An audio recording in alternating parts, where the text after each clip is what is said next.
এটা আমার অফিস না, এটা আমার ভালো লাগার জায়গা।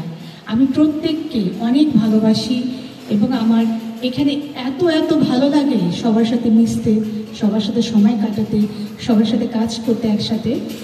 তো আমি ভীষণ আনন্দ খুঁজে পাই এখানে এবং প্রত্যেককে আমি অনেক অনেক বেশি ভালোবাসি। তুমি আমার ছেলেটাকে দেখে রেখো। তখন আমার মেয়ে বললো যে মা তুমি টেনশন করো না, ওকে আমি দেখে রাখবো। আমি বললাম যে গড প্রমিস, ও বললো গড প্রমিস।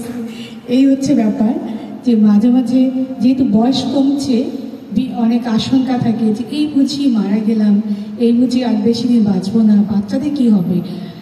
মায়েদের হচ্ছে সর্বপ্রথম বাচ্চাদের নিয়ে টেনশনটা বেশি থাকে, তারপর অন্য কিছু নিয়ে ভাবে। তো সেই ক্ষেত্রে আমি যেহেতু একজন মা, আমার সবার আগে ভাবনা থাকে আমার সন্তানদের নিয়ে, যে তারা ভালোভাবে থাকবে তো আমি না থাকলে।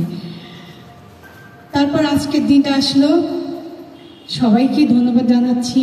ভীষণ আমি আনন্দিত হয়েছি, ভীষণ মুগ্ধ হয়েছি এবং আমি জানি আমার এটা শুধুই, আমি জানি সবাই আমাকেও ভালোবাসে।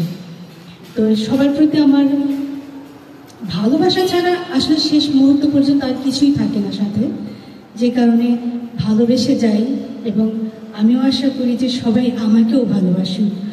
কেননা আসলে এই ভালোবাসা ছাড়া কিছু পাওয়ার নেই, কোনো কিছু আশা করারও নেই।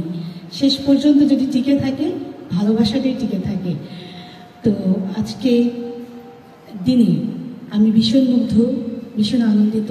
আমি সবাইকে ধন্যবাদ জানাচ্ছি। আজকে যারা তোমরা কষ্ট করে এসছো প্রত্যেককে অনেক অনেক ধন্যবাদ, প্রত্যেককে অনেক অনেক ধন্যবাদ জানাচ্ছি।